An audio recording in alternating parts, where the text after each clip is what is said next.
Welcome to chess, ladies and gentlemen.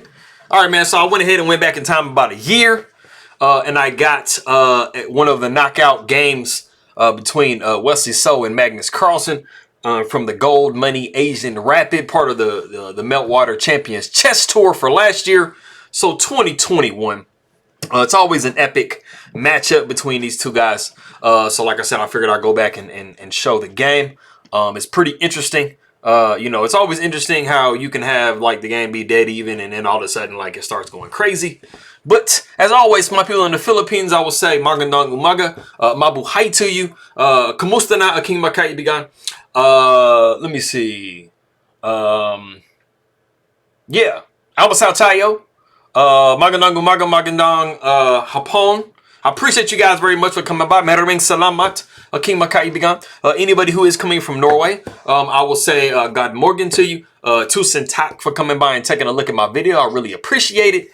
But if you guys are ready to go, let's take a look and see what we have for this game. So we got e4, e5, a knight comes to f3. We see knight to c6, a bishop to c4, bishop to c5. As you guys know, the most explosive way to play a chess game ever. No, I'm playing. We see c3. Knight comes to f6. And we do kind of get into an interesting position coming up. But this is definitely like very mainline stuff. So this is something I think pretty much everybody's seen. We do see d4. And this is the Giuoco piano. And this is it's called the center attack. You're trying to establish the really nice pawns in the center. And of course, if given the chance, you're going to push d5 and, knock this knight around a little bit. So we do see pawn takes d4, and then we throw in the intermezzo, e5, knocking that knight somewhere. And then, black throws in their own intermezzo, d5, knocking the bishop to b5. And then we see knight coming down to e4. And after the pawn takes d4, we do see bishop back to b6. I mean, you don't have to put it back on b6. I mean, you can definitely check here or, even back it up to e7, kind of however you feel like playing. But bishop to b6 is going to be the most common move. Knight comes to c3. And, we're not worried about this because we're going to have that and we're going to have a much better pawn center. We do see castles by black. Bishop comes to e3.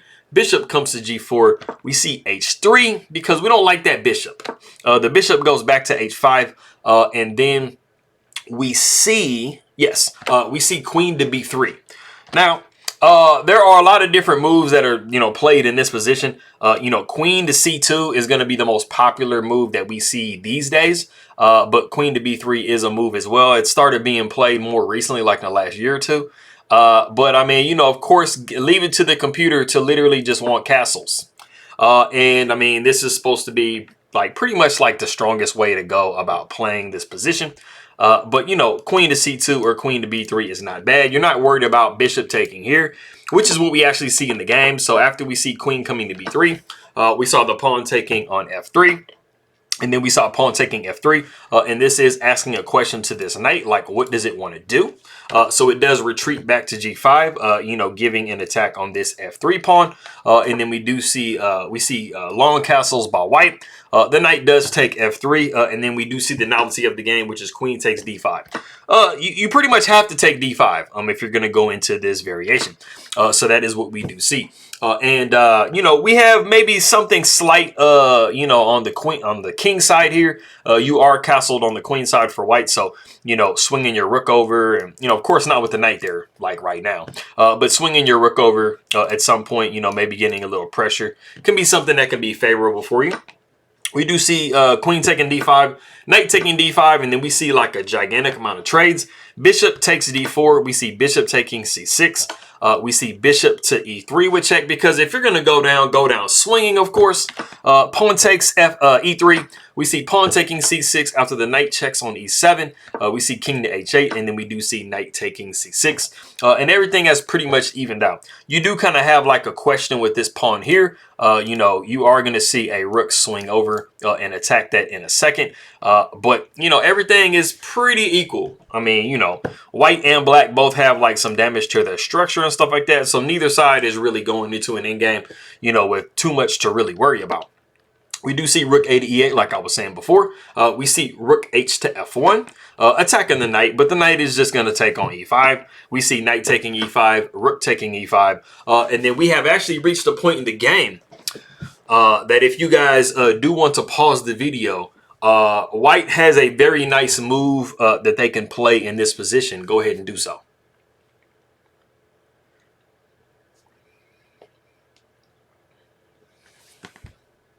Okay, cool. So I really honestly feel like this move is going to be really hard to find. I mean, maybe if you sit there for like a long time and take a look at it, but I just think it's something that you're just not really thinking about too much. I know I wasn't personally thinking about it. So if you are thinking about this move, congratulations, like you're a super gangster. But the move is actually rook takes f7. You know, if you know anything about back rank mates, this would just probably pop out to you. Because of course the rook cannot capture, because you are literally going to be winning both of his rooks. You know, either you can just put this one up on f8 and just die immediately, or you can go rook to e8 and then die later. Just up to you. But of course you cannot do that. So after we see rook to f7, we do see rook sidestepping over to c5 with check, forcing the king over to b1. Well, not forcing, but, you know, pretty, well, no, it is forcing. Almost. Anyway, king sidestepping over to g8, and then rook over to e7, and everything is, like I said, dead equal. The one thing you can maybe, you know, say is a little bit more in favor for white is the fact that they do have this completely passed pawn in the center of the board. But, you know, as long as black is able to kind of keep that pawn under control, you know, as you can see, everything is still fairly even. We do see rook to f7. Rook comes up to d8 with check. We see rook back to f8. Rook comes down to d1. We see h6. We see a3, a5. We see rook d to d7. And even though this looks like insanely nice, you guys can see that it's pretty much still, you know, fairly even. You know, neither side is really like completely winning the game. You know, you're starting to throw some attacks. So you definitely need to do something about this this g7 pawn. So we do see rook to g5. The rook takes on c7, because whenever you get two, you know, pigs on the 7th, usually you start kind of hoovering whatever's on that rank. So we do see rook to f1 with check, and then the rook comes down to c1. And I mean, you know, even though it's still going to be fairly even, I mean, you know, white is not worried about trading. You know, maybe they might be able to get some, you know, some play drummed up with these pawns over here, or just kind of trying to drive that one home. So it might be beneficial. The rook comes up to f2. We see h4. We see rook down to g4. We see rook over to h1. We see rook over to e2. King goes up to a2, and I think this is something that we see in this position that's actually really interesting, because both sides literally do the same thing to each other at the same exact time. We see a4, freezing these pawns over here, and then we see h5, freezing these pawns over here.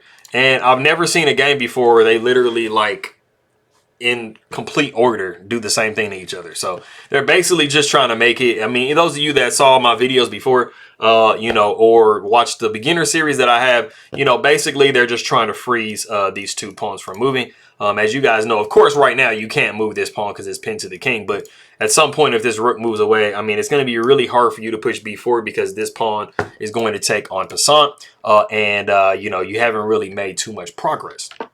So we do see rook up to g5. The rook comes to h4. You know, you attack my pawn, I'm going to attack your pawn. So, you know, everything is fairly equal still in this position. White does have a slight edge, you know, and mostly it's due to this pawn here, because it is forcing black to play like more of a defensive game than white is having to play. The rook comes over to b5. And then we have to prevent that check right there. Rook goes to b4. We see rook taking h5, rook taking a4. And like I said, you know, white is up a pawn. So they're not just like completely winning the game, but, you know, they definitely have some stuff for black to have to worry about. So we do see rook over to g5. The rook goes to b4. And I mean, you guys should remember this particular setup. Whenever you have two connected passed pawns anywhere on the board and you are playing a rook endgame, this is definitely like the position that you want to have, because basically what you're going to be able to do with this is you're going to be able to advance the pawns like this. So, you know, you advance the pawns one, and then the rook goes one. and then the pawns go 1, and then the rook goes 1. And it basically just like, you see everything is fairly tethered here. With the help of the king, these pawns are just going to keep advancing. Especially if you don't really have to worry about these 2 pawns. This is just a completely winning situation. But that's a little bit more, you know, deep in-game stuff. So the king goes down to h7. We do see a4. We got h5, king goes to a3. We see king to h6. Rook goes over to c4. We see rook down to g3. We do see a5. And I mean, you know, these pawns are getting rolling. And so, you know, I mean, it looks fairly even. But I mean, this pawn is a little bit faster than this pawn. You know, it is getting there a little closer. So the rook g takes e3. We see rook taking e3. Rook takes e3 with check. And then the king goes up to a4. We see g5. We got a6. So like I said, this pawn is dangerously close to queening. We literally just have 2 squares to go, and we are good to go. So we do see g4. The rook goes up to c6 with check. We see king down to g5. We got b4. Rook goes down to e1. And then we see the key move in the position. As you guys see, the bar goes crazy. But it's crazy because this is like a very basic in-game concept. Any of you guys who have studied in-games and who have studied rook in-games specifically probably are familiar with the Philidor and the Lucina position. The Lucina position being, you know, noted as basically the key to all rook in-games. So if you are familiar with that position, then this move should pretty much just like stick out to you already. And that move is rook to c3. And as you guys are probably aware, you know, when the rook tries to come over to a1 and check, the rook is going to swing to a3. And we have built the bridge, basically. I believe that was, let me see. I think that was Nimzovich that said that. Yeah, Aaron Nimzovich said that. Basically, that it's building the bridge. So you're making it to where this rook cannot check you, cannot attack, and basically move the king away. Because anytime you can get a rook behind a passed pawn, you know, you would be doing a really good thing. And so white is, as you guys can see, is preventing that. So we do see h4, a7, and then now, I mean, it's pretty dire. You have to do something about this pawn. So the rook comes up to e8. We see rook to c5 with check. The king goes down to f4, and then after we see b5. If the rook does swing to a8, you're going to be pushing b6. And I mean, you know, like I said, I mean, you can just like go ahead and move this rook up like this, and you are going to be winning that situation, or just move the king up, like whatever you prefer to do. So we do see g3, we see b6, and after g2 comes, this is where the calculation really comes into play, because basically white is perfectly in time, you know, to be doing what they're doing. And the most important thing that you should note is that if this pawn does reach here and queen, this is a check placed on this king. And so that it's so crucial in this position, because both players are pretty much in the same position, that you do have that check when you do that. So we do see b7. Rook comes to e4 with check. We see king to a5. And you need to definitely be careful about how you're moving. Sometimes you can accidentally move your king into a square that's going to be check. So let's say this pawn was over here, and like you move the king, you know, let's say you move the king over here or something like that.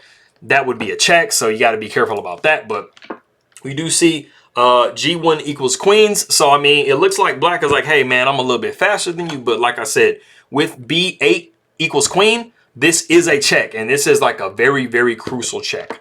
So the king slides down to e3. And then we do see rook to c3 with check. And this is the position that Magnus Carlsen does resign the game.